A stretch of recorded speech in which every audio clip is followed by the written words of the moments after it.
Buena jornada, compañeras y compañeros de Fogón en Fogón, compañeros de Radiográfica. Como ustedes ya se habrán enterado, quizás porque en lo que va de esta segunda etapa de la campaña electoral sea el hecho político más importante, con lo cual pueden ir midiendo las pocas cosas que están pasando en esta campaña electoral. La incorporación de la reconocida periodista uruguaya durante más de 30 años al frente de Subrayado, uno de los informativos de Canal 10 en Uruguay, se incorporó al espacio 609, a la lista 609, que entre otros sectores integra mayoritariamente el Movimiento de Participación Popular. Y no solo fue una sorpresa su integración a este espacio político en su calidad de militante independiente, sino que además lo que llamó más la atención es su candidatura a la segunda lista en el Senado. Quien encabezaría esta lista al Senado sería el actual senador Alejandro Pacha Sánchez y, en segundo lugar, la periodista Blanca Rodríguez. Esto permite hacer varias lecturas. Por supuesto que esto, más allá de la propia voluntad de la periodista de dedicarse a la actividad política, claramente hubo una propuesta meditada, pensada, en una suerte de movimiento de ajedrez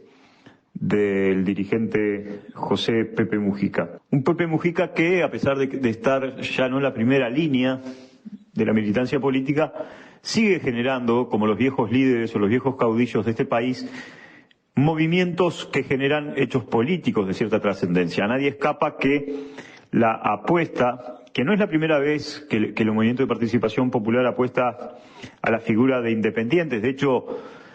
más allá de las valoraciones políticas, la jerarquización de los independientes está en el ADN de esta fuerza política. No en vano, en 1971, cuando el Movimiento de Liberación Nacional Tupamaros impulsa la creación de un movimiento político legal que se sumara al reciente Frente Amplio, impulsa la creación de aquel movimiento de independientes, 26 de marzo, que ya en su denominación estaba esta concepción política y que llevará adelante además en aquellos años con figuras que representarán a este movimiento como Mario Benedetti o Daniel Vidart, por nombrar solo algunos de las personalidades, que también esa era otra de las características que de alguna manera siempre ha tratado de buscar como perfil personalidades que sean independientes en lo político, pero que tengan de alguna manera alguna suerte de ascendencia en algunos círculos sociales. Pero volvamos al presente y volvamos a Blanca Rodríguez y volvamos a este segundo lugar, que como bien también en una práctica que le es común a José Pepe Mujica, prácticamente que la denominación y la propuesta Blanca Rodríguez se manejó, podríamos decir, en forma casi clandestina. De hecho, solo José Mujica y Lucía Topolansky sabían de esta propuesta que se venía elaborando. Luego se le informó al senador Alejandro Sánchez, que de alguna manera fue el que terminó de dar el puntillazo final a esta propuesta. Y decíamos que esto no es la primera vez, pero que también creemos que José Mujica hizo dos valoraciones que en algún punto son correctos. Primero porque el Movimiento de Participación Popular, como todas las fuerzas políticas que se han metido en las campañas electorales, no escapa a la trituradora humana que se convierten en épocas de definiciones de qué lugares se van a ocupar en las listas. Y si bien es muy probable que hubiera pocas resistencias a que Blanca Rodríguez integre la lista del Senado, habilitar la posibilidad de en qué lugar de la lista debería ir, bueno, hubiera hecho funcionar de alguna manera esta trituradora. Primero por valoraciones políticas, porque en realidad Blanca Rodríguez tiene un reconocimiento a nivel del mundo de la comunicación que no necesariamente ahora se verá en la cancha que tanto se traduce concretamente en esta etapa en votos políticos. Pero además, que además ese es un elemento constante, ¿no? Para una fuerza de izquierda siempre tener la trazabilidad de la militancia como un elemento necesario para ocupar determinados lugares, pero por otro lado, bueno, la vanidad humana de poder querer ocupar los lugares donde seguramente haya posibilidades de salir. O sea que por un lado, de alguna manera, tanto Lucía Topolansky como Mujica blindaron a Blanca Rodríguez de esa suerte de escarnio, de debate político dentro de su fuerza política, y cuando ya la presentó además con un lugar asignado. Pero también esta puntería que dice José Mujica, y es de esperar que haya posibles sorpresas, no es la penúltima jugada estratégica. Si se cumpliera que mecánicamente la imagen de Blanca Rodríguez trajera o recuperara un caudal de votos perdidos por el MPP, seguramente va a ser la primera elección donde el mascarón de proa, el motor de la locomotora de votos del MPP, no descanse solamente en los hombros y en la imagen de José Mujica, sino que pueda ser acompañada por la figura de Blanca Rodríguez, figura que además Mujica ya vaticinó que posiblemente pudiera ser una figura de proyección de acá a 25 años, sin dejar muy claro si eso será rédito solo para el MPP o para el conjunto del Frente Amplio.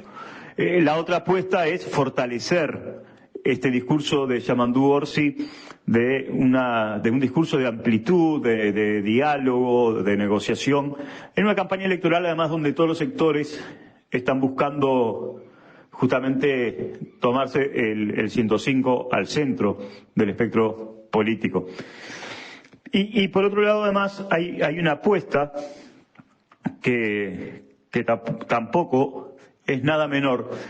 y es que si efectivamente la figura de Blanca Rodríguez en su segundo lugar al Senado genera un efecto de acumulación de votos, el MPP aspira a romper su techo histórico de 6 senadores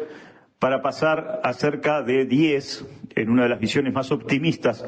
lo que permitiría generarle al posible presidente Yamandú Orsi una bancada en el Senado lo bastante potente para asegurar algunas de sus propuestas de gobierno. Esto, por supuesto, que no sale gratis, porque pensar en que en un Senado que tiene 16 senadores, 10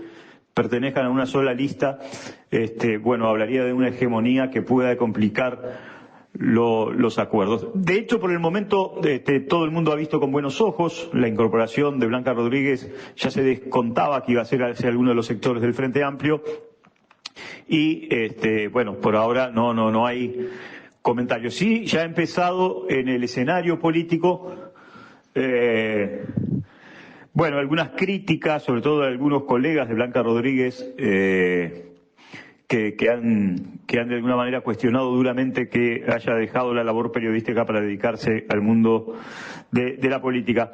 Y una de cal y otra de arena, como se dice por estos lares. Al tiempo que se conocía que Blanca Rodríguez iba a integrar la lista al Senado del espacio 609, pocas horas después se emite un documento público firmado por más de 100 economistas frente amplistas, ellos se definen como economistas de izquierdas, convocando y dando argumentos para votar en contra del plebiscito contra la seguridad social. Esto, por supuesto, ha generado movimientos internos importantes, tensiones importantes, porque además esto seguramente fue obra de la casualidad, pero en el mismo momento que el candidato del Partido Nacional, Álvaro Delgado, declara que el principal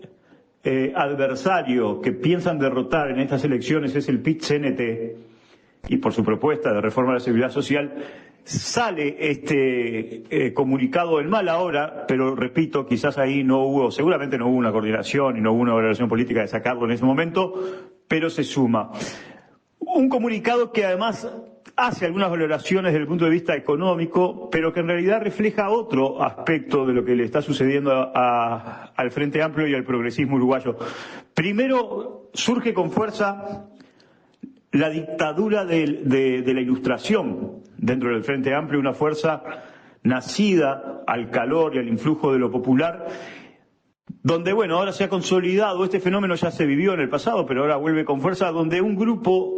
selecto de intelectuales, de allí lo de la dictadura del Ilustrado,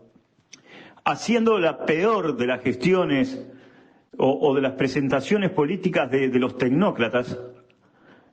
de la tecnocracia, presentan este documento además como si el resto del Frente Amplio y del Movimiento Social y Popular no supiera lo que pasó. O sea, ya se sabe que ellos no son los que juntaron las firmas, no son los que impulsan esta reforma, no son los que la van a votar. Entonces no se explica por qué esta necesidad de elaborar un documento convocando además a votar en no, porque aparte está firmado como frente amplistas por el no. Lo único que puede explicar esto lo digo humildemente desde mi rol en esta columna, es la necesidad de marcar perfil, porque la posible proyección del economista Gabriel Odone, un personaje independiente, como ministro de Economía, ha generado algunas tensiones en lo que decíamos hoy temprano con Blanca Rodríguez, esto de quiénes van a integrar el equipo económico.